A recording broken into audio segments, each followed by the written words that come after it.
E para analisar os temas que marcam a atualidade, são meus convidados Pedro Lino e Paulo Pinto Luís. Ambos muito boa tarde. Bem-vindos, como sempre, ao Fecho de Contas. Pedro, começando por ti e perguntar se de alguma forma ficaste surpreendido, desiludido com a decisão da Fitch depois da decisão que também tinha sido tomada, idêntica de resto, por parte da Standard & Poor's. Digamos que fiquei um pouco desiludido, porque é conhecido o caminho que os portugueses fizeram, nomeadamente através da adoção das medidas de ajustamento, ter cumprido a maioria do programa de ajustamento, mas decisões são as decisões e as agências de rating neste momento o que estão a fazer é protegerem-se de qualquer inevitabilidade que aconteça no próximo ano, nomeadamente, e este ano, nomeadamente as eleições, porque os telespectadores têm que perceber que a Fitch ou qualquer uma destas agências de rating de peso, as três maiores, ao darem o carimbo e o aval de grau de investimento, estão, no fundo, a avalizar que investidores de longo prazo, seja os fundos de investimento, fundos de pensões,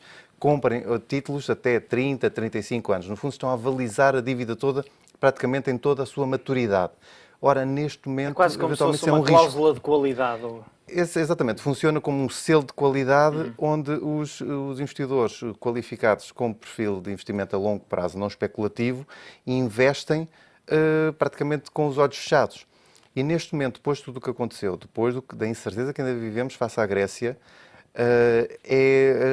as agências de rating estão a ser um pouco cautelosas e depois... Também é um reflexo, e já vamos olhar para alguns dos critérios que estão patentes no relatório da Fitch, mas também te parece que ainda se sentem ou ainda são bem visíveis os reflexos ou as consequências da crise financeira, ou seja, na altura as agências de rating foram muito criticadas porque tinham empresas AAA que depois faliram, outras que estavam com muitas dificuldades e elas não conseguiram antecipar essa realidade e por isso agora estão a jogar mais pelo seguro do que seria normal nesta situação, não digo apenas no caso de Portugal, mas em casos idênticos. Sem dúvida. E a partir do momento em que, por exemplo, o governo italiano colocou a Fitch debaixo de uma investigação, a S&P, perdão, debaixo de uma investigação, as agências de rating o que estão a ter é muito cuidado a analisar as suas notações de rating, até porque, neste caso, não estamos a falar dos governos, estamos a falar de todos os investidores que passam a ter de comprar ou ter a possibilidade de comprar obrigações portuguesas dos países com um grau de investimento e que um dia mais tarde, quem sabe, eles também podem exigir responsabilidades porque os estudos podem ou não ter acautelado uma instabilidade política, podem ou não ter acautelado uma instabilidade económica, financeira e neste momento eu acho que existe aqui um compasso de espera. As agências de rating preferem esperar do que estar a dar o seu sinal de aval e depois poderem ter uma contingência legal até com os próprios fundos de investimento. Paulo, também te parece que estão a ser conservadoras demais as agências de rating? Estarão a ser, mas assim, aqui no caso português, como em todos, há aqui algumas questões que são importantes. Por um lado, é preciso perceber que o déficit orçamental para 2015 é agora sim bastante mais agressivo, não é? Abaixo dos 3%. Ou seja, isso será algo que Portugal, se conseguir provar que o consegue fazer, é um grande sinal para as agências de rating que realmente estamos no caminho certo. Fizemos já uma grande descida em termos de contenção orçamental, mas para 2015 é quase o conseguir-se passar para além do que seria normal. Depois, há a questão do estoque de dívida. Se olharmos para a Grécia com quase 130%, depois vem Itália e Portugal com 132%. Portanto, uma agência olha para o estoque de dívida, portanto, o déficit orçamental de cada ano e para a perspectiva de crescimento de um país. E Portugal tem que mostrar que consegue continuar a crescer por via de todas estas condições positivas que tem tido, que é petróleo baixo, taxas de juros realmente muito baixas, as exportações a conseguir agora dar realmente um sinal de que podem levar o país para um crescimento económico acima de 1,5%, que tem que ser, pelo menos, esses níveis, não é? Agora, é preciso que o rigor orçamental a cada ano, e por isso a questão também que se fala de eleições, será que depois das eleições seja um governo com o mesmo tipo de cor política ou um governo mais estruturado, vão manter ou vão querer dizer vamos agora relaxar um bocadinho. Isso será importante para uma agência de rating. E perceber que com isso e com o crescimento, como é que vai fazer o estoque de dívida? Porque se o estoque de dívida continuar a 132, 135, 140, não é sustentável. Portugal tem que mostrar que o estoque de dívida vai começar finalmente a descer, porque os juros que já paga não é por aí. Temos que começar a criar portanto, e se calhar é por superávit isso também, e crescimento. e é a pergunta que te coloco e que coloco a ambos, também é por isso porque os juros estão tão baixos, em parte graças ao papel do BCE, que também não preocupa tanto nesta fase e no imediato esta não subida do rating. Sim, porque neste momento Portugal tem acesso ao Com mercado. melhor ou pior rating, os juros iam Independentemente do continuar rating, já mais estão ou menos lá. este Claro que é nível. assim, com uma subida de rating para investment grade, isto abriria para Portugal alguns dos grandes índices de obrigações mundiais. Portugal passaria a constar nesses índices. Só por isso os asset managers teriam que comprar também obrigações Estamos portuguesas. a falar de fundos de pensões, fundos Portanto, soberanos. só isso faria com que a médio prazo, portanto, as obrigações a 10 anos, a 30 anos, ainda tivessem uma descida mais significativa. Se considerarmos que no espaço, se calhar, de um ano e meio, com o BCE, com o seu papel, não vai haver realmente uma subida de taxas por aí além, portanto, podíamos estar com taxas, se calhar, a 10 anos, abaixo de 1%, provavelmente. Ainda melhor seria, não é? Portanto, Portugal tem que mostrar que todos esses papéis de crescimento, de estoque de dívida e budget está no caminho certo. Portanto, final de 2015 será provavelmente a altura que Portugal poderá mostrar que vai chegar ao fim do ano e vai conseguir fazer isso tudo. Se conseguir, provavelmente estaremos na altura certa para subir o rating. Há aqui uma bomba de oxigênio nesta fase que ajuda também, Pedro, e a mesma questão que fazia o Paulo, que é, não há grande pressão, quer dizer, houve uma reação do Governo por parte do Primeiro-Ministro, mas tanto os mercados, está-se a sentir hoje uma ligeira subida no mercado secundário e nas principais linhas de obrigações, mas uma coisa pouco significativa, eu diria, mas há uma reação do Governo, mas também muito pouco significativa e, portanto, é também aqui o reflexo do papel ativo do BCE da compra de obrigações. É o reflexo de que este ring fencing foi bem feito aos países da periferia, ou seja, o Banco Central Europeu conseguiu efetivamente retirar uma grande pressão do contágio, uma grande pressão da questão da Grécia e está a manter as taxas de juros baixas, está a dar confiança aos investidores que estão neste momento presentes no mercado de dívida periférica e no português também, apesar de não ser grau de investimento, está-lhes a dar confiança para manterem essas compras, porque não existem grandes alternativas de investimento dentro da zona euro. Mas até aqui temos que perceber, é um fator externo, mas também nós estamos a beneficiar de um fator interno, que foi o facto de temos cumprido, temos implementado um programa de ajustamento com eventualmente muitas deficiências e alguns melhoramentos a serem feitos, mas foi isso que nos permitiu não estar na mesma situação da Grécia. Grécia hoje que está a pagar cerca de 10 anos no mercado secundário 11% e a 3 anos estava acima dos 20%. E é bom que as pessoas percebam que Portugal hoje estivesse a pagar uma taxa de 20% ou exigirem 20% a 3 anos, quer dizer, isto era a mesma coisa que fechámos a porta, tínhamos que abrir falência. Por isso, é uma conjugação de dois fatores, que foi o ajustamento interno, por isso é que eu acho que esta notação se calhar ainda é um pouco injusta. Embora a perspectiva se mantenha positiva e, portanto, sim, a perspectiva há que aguardar tem a ver... mais alguns meses. Também te parece, e é uma questão que eu também queria levantar, que é, o Pedro Passos Coelho levantou o facto das eleições e nós sabemos que também são sempre um fator de incerteza e de alguma instabilidade para as agências de rating. Mas se olharmos para o relatório, nomeadamente da Fitch, há essencialmente dois pilares ou dois fatores em destaque. Por um lado, o déficit, que dizem que este ano ficará acima da meta da barreira dos 3%, 3,1%, e depois a questão que eles dizem do crescimento económico, dizem os progressos do reequilíbrio da economia foram mais lentos do que aquilo que tinha sido previsto. Do crescimento que a Fitch prevê 1,5%, já existem previsões acima de 1,5% e que rondam eventualmente os 2%. Por isso, esse crescimento de mais meio ponto percentual significa um crescimento superior em 33% ao que a Fitch estima. Ora, isso traduz, com certeza, numa redução do déficit orçamental também para níveis inferiores aos 3,1% que a Fitch estima. Por isso, eu diria que aqui há um jogo não de palavras, mas de números, para encobrir uma das verdadeiras razões, que é a falta de visibilidade a longo prazo. E o que é a visibilidade a longo prazo? É um programa, são os consensos, é um programa, o que é que nós queremos ser dentro de 10 anos, pelo menos até 2020. Se perguntarmos a qualquer português, a qualquer político, não existe. Não é de continuidade, é de visibilidade. Eu preciso saber o que é que vai acontecer em Portugal até 2020. Não há um político que me saiba dizer isto. Eu gostava de, se entrevistarem os deputados da Assembleia da República, não há um que saiba o que é que vai acontecer. Ora, se eles não sabem, como é que podem pedir a um empresário para investir? E é aqui que os políticos deviam... Eu fechava-os todos numa sala e só saíam de lá... Aquele pacto que Carlos Costa pedia aqui há sensivelmente um ano. Pois, é que só saíam de lá quando tivessem um programa 2020, 2025. Meus amigos, antes não, porque é incerteza para os consumidores, para os empresários, e depois como é que querem atrair investimento estrangeiro se não existe este consenso. E é isto que está por debaixo do nosso fraco crescimento. Porque, por um lado, é verdade, não temos crescimento, está bem, mas o que é que origina que o investimento não seja canalizado para Portugal? Qual é a pedra no sapato que nós ainda temos? E o que nós temos bem, basta vermos os telejornais todos os dias, é oposição, governo, declararem-se por tudo e mais alguma coisa. Hoje a subida da taxa de desemprego vai servir certamente para pano para mangas para se declararem uns aos outros quando é um fator de descontentamento. Devíamos estar todos a puxar para o desemprego para baixo. A confiança dos consumidores tem máximos de 13 anos, o que acaba por ser... O que está a ajudar ao consumo interno e à recuperação do PIB. Aliás, a recuperação do PIB já no último trimestre tinha sido muito sustentada na recuperação da confiança das famílias, porque após 3 anos sem consumir, é óbvio que se nos apanhamos aqui com uma folgazinha, vamos aproveitar enquanto temos. Não como os gregos que gastam tudo, mas estamos a tentar, por essa via, recuperar a economia.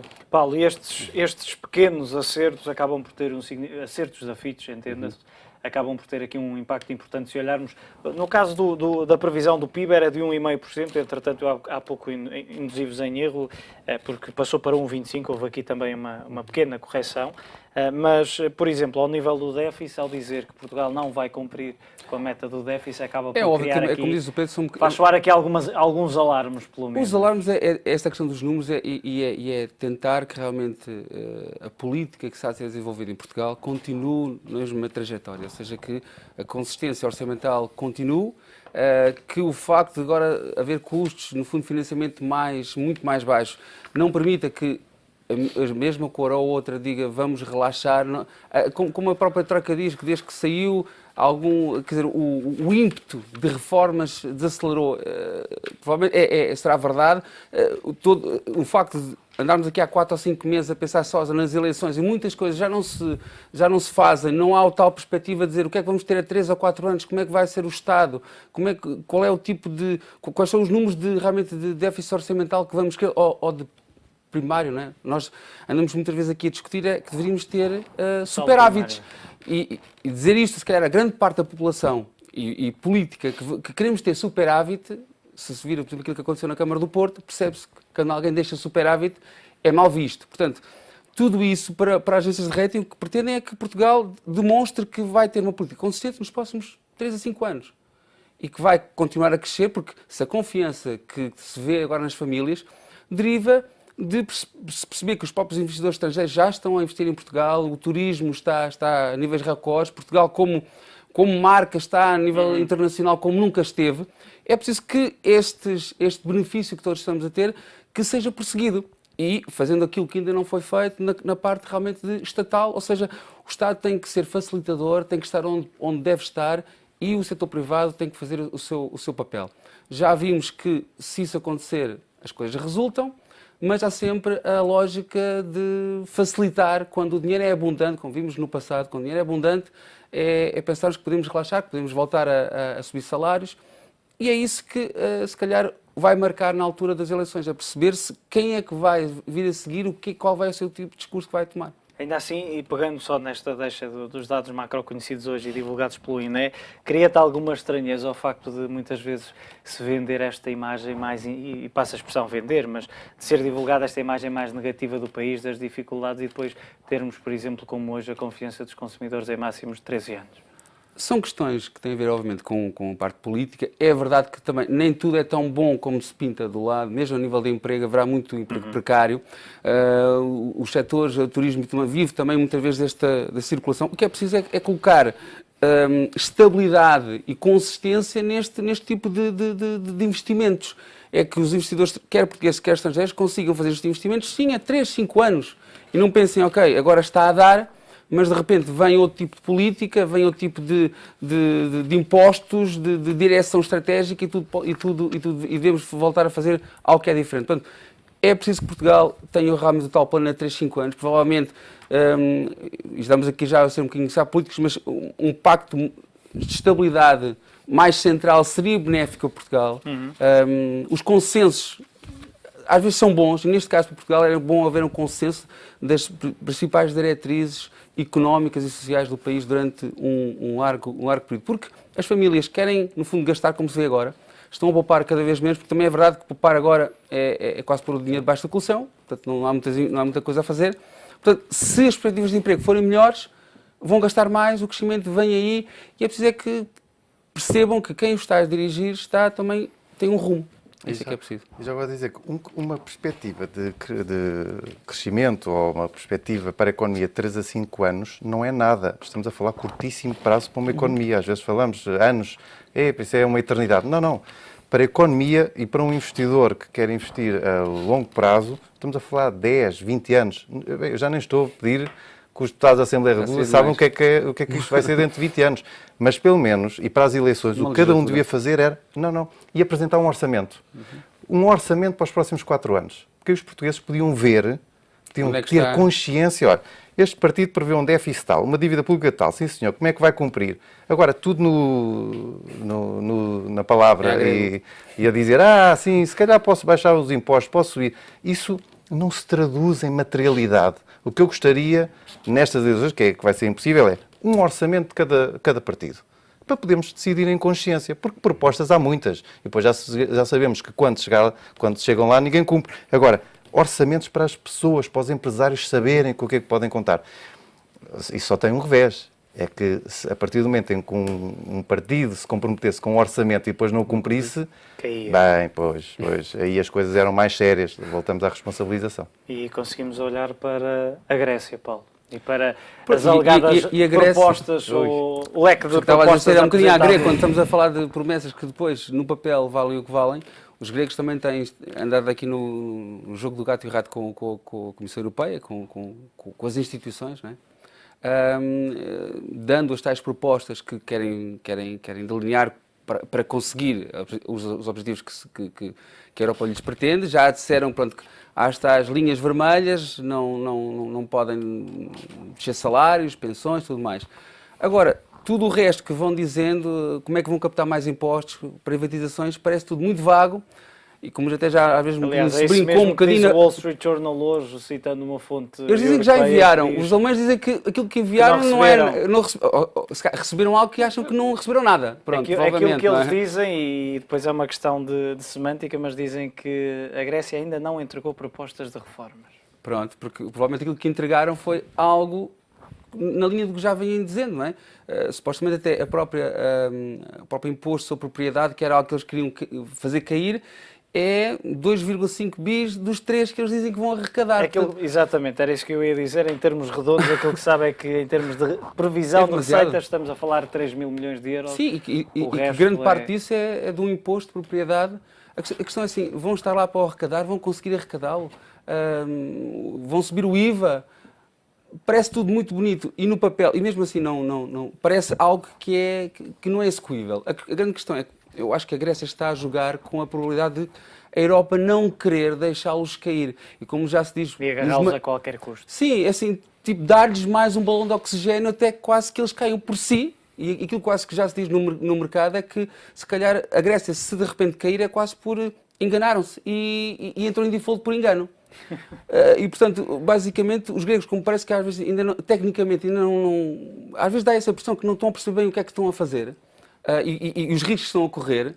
A questão é se de repente o BCE, precisamente o BCE neste momento está num dilema muito grande, porque se quiser levar à risca tudo aquilo que diz em relação, por exemplo, aos bancos gregos, nomeadamente a exposição à dívida grega, sim, não os poder no fundo canalizar o que lhes dá para depois eles canalizarem para os treasuries gregos, de repente o governo grego não tem dinheiro. E não tem dinheiro... acabam-se os vícios. Pedro, depois deste tempo todo passado, e vou citar aquilo que diz a tal fonte citada pelo Wall Street Journal, as propostas foram fragmentadas, vagas, e os colegas gregos não conseguiram explicar tecnicamente o que algumas delas implicavam efetivamente. A questão para €1 milhão é que credibilidade é que tem depois de um mês, já passou mais de um mês, desde que foram dados 4 meses à Grécia para apresentar e implementar, que é importante que se diga, não apenas apresentar, mas também começar já a pôr em prática algumas destas reformas. Até porque o dinheiro esgota-se. Que credibilidade é que tem um relatório que a Alemanha diz que não recebeu, pelo menos no que diz respeito a reformas, e que depois uma fonte europeia vem dizer isto.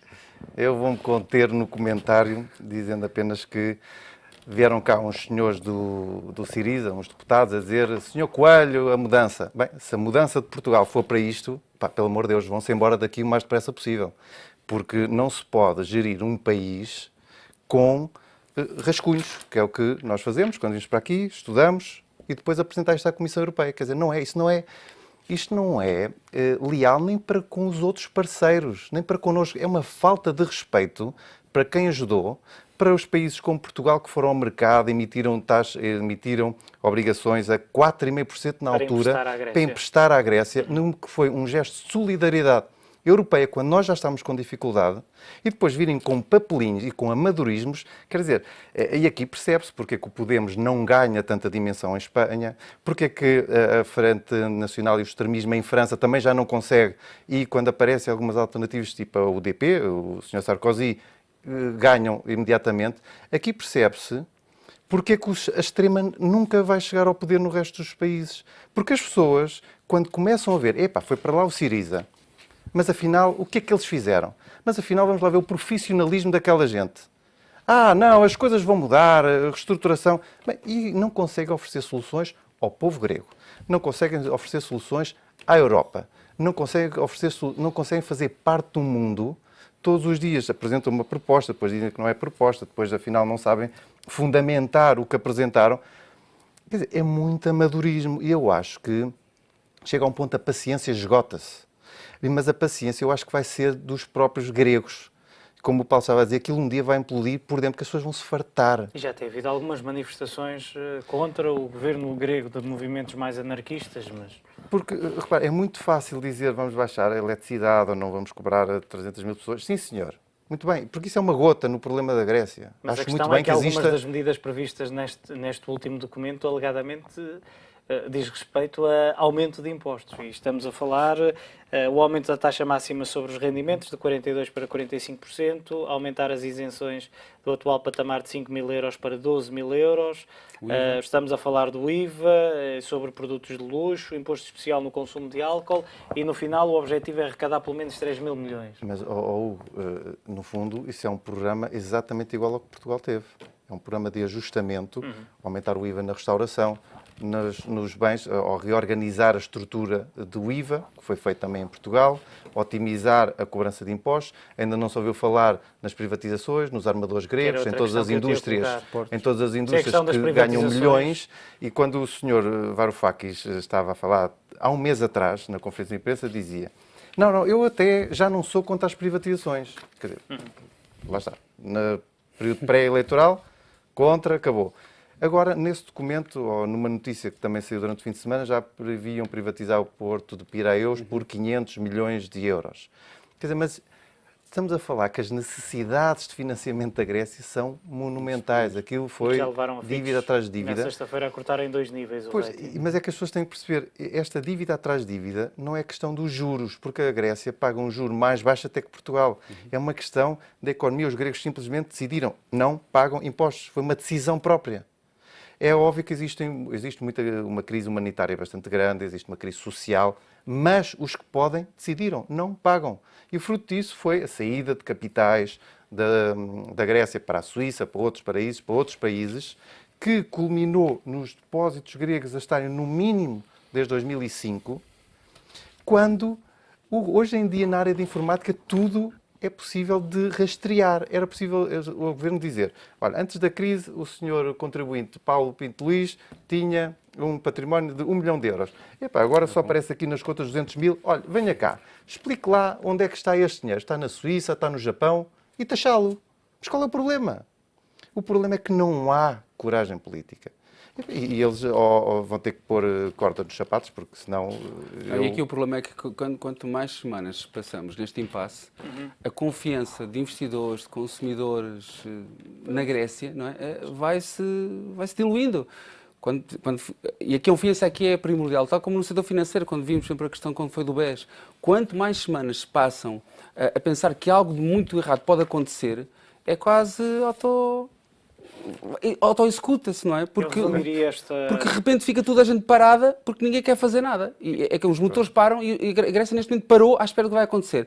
Quer fora, quer dentro. Portanto, é preciso é que, seja qual for a solução, seja rápida, porque senão isto para os gregos e para a Europa não é bom. O resto não espera, não é? Nomeadamente as amortizações, e era isso que eu ia acrescentar aqui à nossa conversa, que é, e são 3 números bem explícitos, até junho, ou seja, nos próximos 3 meses, terá que ter dinheiro nos cofres para pagar 15.200 milhões de euros, sendo que destes 2.800 são para o Fundo Monetário Internacional, 12.400 milhões são de dívida de curto prazo. É preciso não esquecer que há um limite imposto à Grécia de 15 mil milhões por parte da Troika, em termos de financiamento de curto prazo, e a exposição à banca, a exposição da banca à dívida também foi muito limitada pelo BCE, penso que está ligeiramente acima dos 3 mil milhões. Já admitiram que realmente têm praticamente a corda na garganta, ou seja, ou são ajudados, ou a Europa realmente diz, ok, vamos tapar os olhos por agora, mais uma vez, e vamos te ajudar neste hiato até que as tais reformas, as tais execuções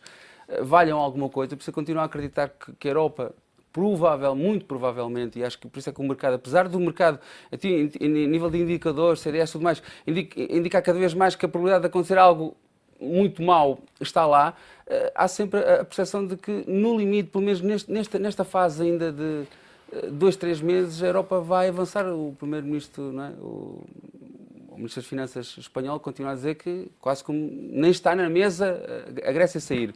Portanto, haverá provavelmente uma sensação de que a Europa vai acabar por, pelo menos nesta fase, dar mais um aval. Mas aí não abre um precedente que pode ser perigoso? Claro, mas isso já dizemos há muito tempo, mas a precedência na Grécia é algo e quase que ninguém pode pensar que pode ser copiável, não é? Porque é uma questão de dizer assim, ou se deixa aqui ou não se deixa aqui. Ou então, como dizíamos há pouco, a Grécia cai por si por falta de habilidade sequer de conseguir perceber os timings e aquilo que tem que pedir. Eu diria que realmente fala-se que agora, dia 9, dia 10 de abril, haverá realmente uma nova reunião e será decisiva. Mas já tivemos outras que também eram decisivas. São todas decisivas, não é? E, portanto, a probabilidade de que esta seja decisiva, se chegue mais um cheque, o ECB dê mais uma facilidade, será muito, muito forte. Pedro, a mesma questão. A questão dos pagamentos da Grécia também levantam aqui muitas outras questões. Já sabemos que os cofres gregos estão sem dinheiro, precisam urgentemente de dinheiro, mas antes disso, do outro lado da barreira, está a zona euro a dizer, bem, mas antes do dinheiro é preciso apresentarem medidas e é preciso sabermos que reformas irão fazer. Sim, mas aqui existe uma questão prévia que as pessoas têm que perceber. Será que adianta ajudar quem não quer ser ajudado? E qual é esse limite? Porque aqui a sensação que dá é que os próprios gregos estão ali, estão à espera que alguma coisa lhes caia do céu. E nós temos que perceber é que muitas vezes, se nós não lutamos pelo que queremos, realmente não é pela ajuda divina, não é pelo Dom Sebastião. E o problema é que a Grécia deixou os cofres ficarem vazios, andaram a prometer que podia-se fazer tudo e mais alguma coisa, a vender sonhos como se vendeu em Portugal e noutros países, que é, não, nós quando chegamos ao poder esqueçam a dívida porque isto agora vai ser só crescimento. E a minha pergunta é, qual é o empresário que neste momento vai investir na Grécia? Bem, eu não conheço nenhum, mas até podem existir os chineses, se calhar, a longo prazo. Mesmo não sei os próprios chineses queixaram-se quando foi a suspensão unilateral da privatização do Porto de Pireu. Pois, e depois outra questão. Bem, andaram com uma antipatia tão grande com os alemães, para nós foi ótimo. Nós temos até que agradecer à Grécia, porque a maior parte do turismo agora vem para cá. Este verão nós vamos estar cheios. Mas qual é o alemão que vai passar férias à Grécia sujeito a levar uma pedrada? Olha, o senhor ainda me deve dinheiro da Segunda Guerra Mundial. Isto é uma coisa séria, porque às vezes os gregos, quando depois se exaltam, para ter lá um turista que vai gastar dinheiro, que já não vai para ali e depois vai para outros países, isto significa, no fundo, a falência, pouco a pouco, da economia, porque o dinheiro deixa de girar. Não há investimento, não há cobrança de impostos, não há turismo, não há exportação dos serviços. Bem, e foi toda uma linguagem excessiva que foi utilizada. Eu acho que os políticos gregos, talvez por incapacidade, por serem muito jovens, por não saberem como é que se deve captar a confiança de todos os agentes económicos, acho que caíram numa esparrela que foi abrirem a boca demais. Falavam tudo o que lhes apetecia, quando na economia nós vivemos da confiança. Nós como pessoas, nós como sociedade, as economias, toda a gente vive da confiança. E a partir do momento em que ela é colocada em causa, bem, os cofres agora já é uma questão subsequente, porque mesmo assim os 15 mil milhões que estavas a dizer correspondem a quase 5% da dívida. 5% da dívida, nós já estamos a falar em 360 ou 370 mil milhões de euros que ainda devem.